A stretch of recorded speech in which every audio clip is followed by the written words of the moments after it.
Well, I'm very impressed with the views I've been getting for my revisited review on the classic of Rudolph the Red-Nosed Reindeer, which just recently celebrated its anniversary.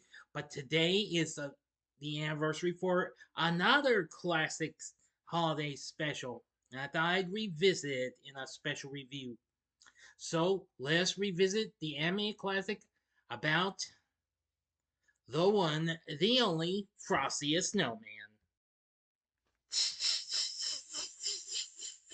Ho, ho, ho, ho. This is Big D's Entertainment Rankings and Reviews. Ho, ho, ho.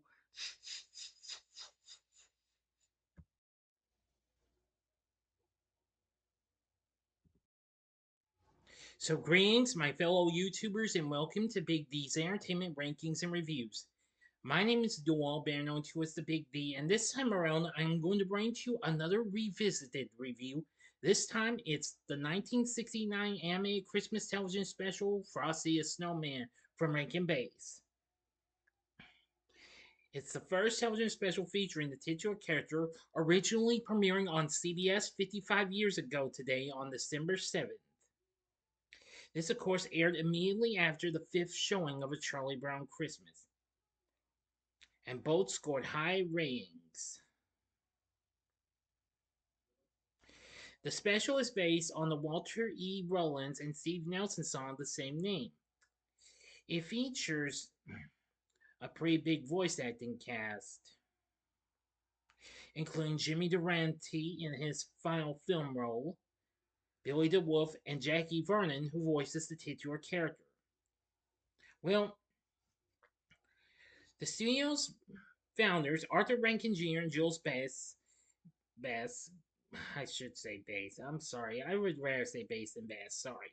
Wanted to give the show and its characters the look of a Christmas card. So Paul Coker Jr., a green card and Mad Magazine artist, was hired to do the character and background drawings. The animation was produced by Moshi Production in Tokyo with Yusaku Steve Nakagawa and then Mushi staffer Osamu Dezaki, who is uncredited among the animation staff. Durante was one of the first people to record the song when it was released in 1950. Though at the time the song had slightly different lyrics, he re-recorded the song for the special. The studio's veteran writer Romeo Miller adapted and expanded the story for television as he had done with the animated stop-motion production of Rudolph the Red-Nosed Reindeer 5 years prior.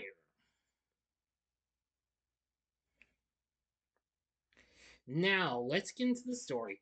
At a schoolhouse on Christmas Eve, inept magician Professor Hinkle unsuccessfully performs his tricks during a Christmas party. Disgraced and ridiculed by the children, Professor Hinkle throws his top hat away. Upon being dismissed, the children go outside and play in the snow and build a snowman they name Frosty. Professor Hinkle chases his rabbit Hocus Pocus, who has abandoned his hat. The hat is blown off by the wind and caught by Karen, a student, who puts it on Frosty's head and brings him to life. Hinkle realizes the hat is actually magic and sees this as a chance to become wealthy. Hinkle reclaims the hat when it gets blown off and ignores the kid's protest that he did not want it anymore. And he also dismisses the children's claim that Frosty came to life. Later, Hocus switches the hat with a Christmas wreath and brings it back to the children. They use the hat to revive Frosty again, and the snowman is immediately delighted by his newfound life. However, the temperature begins to rise, and Frosty fears he will melt unless he can get to the North Pole. The children suggest putting him on a train to get there, and they parade through the town on the way to the train station, shocking several townspeople, including the traffic cop. Because they have no money for tickets, Hocus, along with Frosty and Karen, secretly board a northbound freight train's refrigerator car filled with ice cream and Christmas cakes, while Hinkle follows them to reclaim the hat. As the train continues northward, Karen starts to get hypothermia, and Frosty realizes she cannot withstand the extremely cold temperatures. When the train stops to let a passenger train pass, the group disembarks in search of somewhere to warn Karen, with Hinkle following in pursuit. By nightfall, Frosty and Hocus struggle to bring Karen through the forest. Hocus asks the forest animals to build a campfire for Karen, which they succeed in doing. Fearing that the fire will not be good enough, Frosty decides to look for Santa Claus, whom he assumes can save Karen and bring him to the North Pole. While Hocus searches for Santa, Hinkle arrives and puts out the fire. Karen and Frosty arrive at a greenhouse, which Frosty brings Karen inside to warm up, but Hinkle arrives and shuts the door, locking them inside. Now then, for the ending, you know the procedure. You have 5 seconds to stop this video right now. Go to the description box below and fast forward to the time below as I'm now counting down. If you've seen this already, which I'm sure a lot of you have, please continue. Okay, you've been warned. When Hocus and Santa arrive at the greenhouse, Frosty had melted. Santa comforts a distraught Karen, explaining that Frosty is made of magical Christmas snow and will return every winter. He then opens the door and the winter wind blows in magic snow to remake Frosty into a snowman. As they are about to put the hand on his head, Hinkle arrives demanding it back. Santa gives him an ultimatum. Let Frosty have the hat or he will put Hinkle on the naughty list permanently, much to his dismay. Santa punishes him by telling him to write apologies for locking Frosty inside the greenhouse 100 zillion times. When he finishes, he might find something in his stocking on Christmas. Thinking he might get a new hat, he excitedly agrees to get busy, and so they put the hat on Frosty, reviving him, and Santa drops Karen off at her house. He then takes Frosty to the North Pole, promising that he will return every year with a magical Christmas snow. And that's the end of the story, but as the credits roll, Frosty leads a parade with the children, Hocus, the narrator, the traffic cop, and the rest of the town, including a redeemed Professor Hinkle sporting a new hat, revealing that Santa has kept his promise to him. As the parade ends, Frosty boards Santa's sleigh, and they fly off to the North Pole, with Frosty altering the song's last line, saying, "I'll be back on Christmas Day." And that's the end for realsies. So, what are my thoughts on Frosty the Snowman? Well, gee, that's easy. Just like Rudolph, I love this special. I never miss it.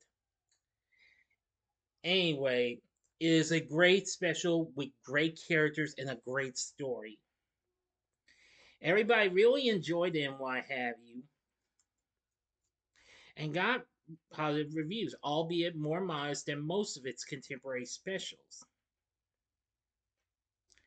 Clark Williamson's 1970 survey of Christmas specials aired that year ranked Frosty as having a fair reception, which, other than a 60s compilation of the Ed Sullivan Show performances, was the lowest ranking on a special in the survey. Rotten Tomatoes has it a score of 73%, saying, "This is a jolly happy sing-along that will delight children with its crisp animation and affable title character who makes an indelible impression with his corncob pie, button nose, and eyes made out of coal." That's a big affirmative. So anyway, I really think this is a very good film. I think the kids will enjoy it. Now, after it had been on CBS for so long, it's actually very soon. It's going to be airing on NBC for the first time ever since Universal has had the rights to classic media through classic media. And of course, it has been released on physical media numerous times.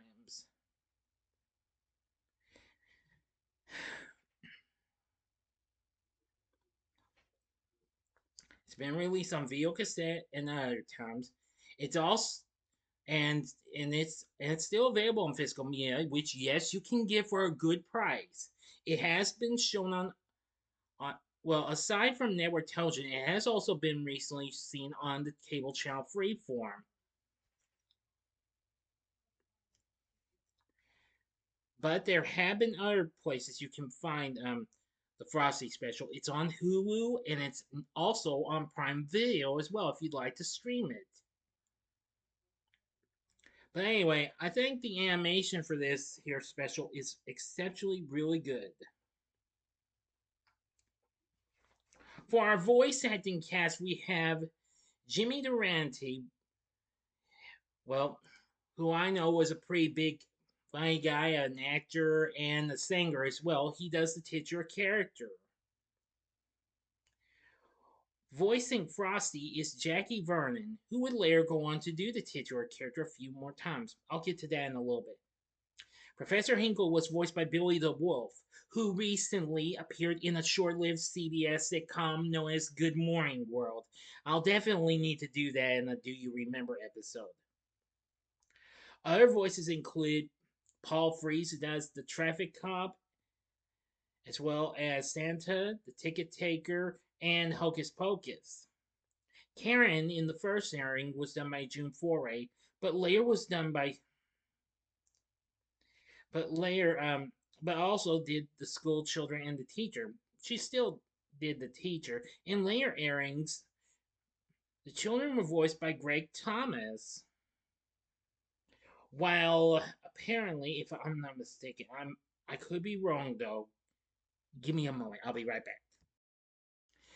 I think I'm probably right on this. Karen's later airings voice actress was Suzanne Davidson, who actually would go on later play Susan in the made-for-TV remake of Miracle on 34th Street in 1973, which was also shown on CBS. So now you know about Santa Claus is coming to town. It's very good. It's got a good story and great characters, and the animation is very superb. So everything in this was really good.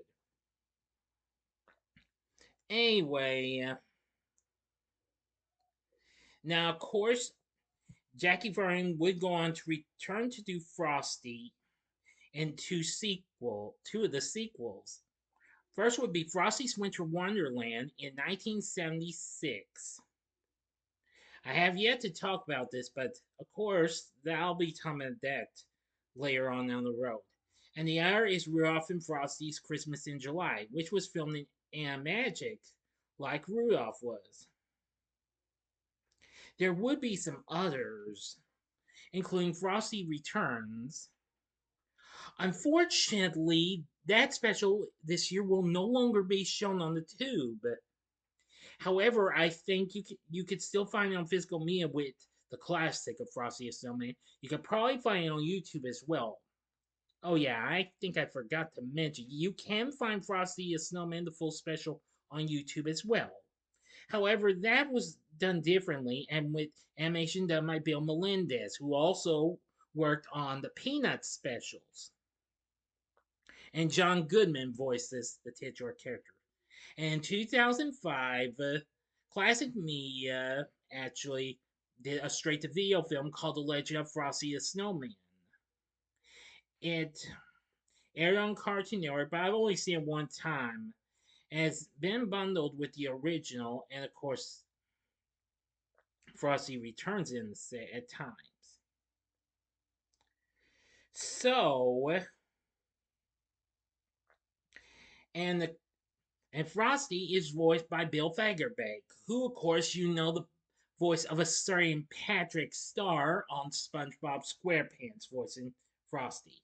And that special was narrated by Burt Reynolds, while Frosty Returns was narrated by Jonathan Winters. I'll talk about those sometime in the future, but for now, I think it's just fair to celebrate 55 years of a great special like Frosty the Snowman. Again, great story, great characters, great animation. So, sorry I sound like a broken record, but it's just so good. Should I recommend it to you? Well, yeah. Shoot, you couldn't have a Christmas without this special. No way. So anyway, I think this is one special I think your kids will enjoy if you not let them see if you haven't let them see this. Um, they don't know what they're missing. Anyway, that's gonna do it. So what did you think of Frosty the Snowman? I'm kind of wondering, will it do better than my original? I saw my original vid. This did have done very well, but this one I'm not entirely sure. We'll see. But if it doesn't, I'm cool with it. Anyway, Tell me what you thought about Frosty the Snowman in the comments section below. If you like this video, click the like button, subscribe, and be a part of the Big D Nation. Continue to help support my channel. Make it grow and make the views grow. Tell all your friends about my channel, make it and maybe they'd like to be a part of my Big D Nation. Share my vids with your friends if you'd like. And join me next time when I give you a special spoiler-free review of Ridley Scott's recent film from last year, Napoleon. So if you like this, consider checking out my reviews for some of these other holiday specials. In the upper left-hand corner is my revisited review on Rudolph the Red-Nosed Reindeer, which actually has done better than my original review. The upper right-hand corner is my review of The Bear Who Slept Through Christmas. Another a pretty underrated special if you get my point, of course. Or go to the bottom left-hand corner and see a later Rankin-based animated special, but done in Animagic, and that's their classic, which also has an anniversary this year, but I'm not going to revisit it though, since I only did it a few years ago, and that's The Year Without Santa Claus from 1974.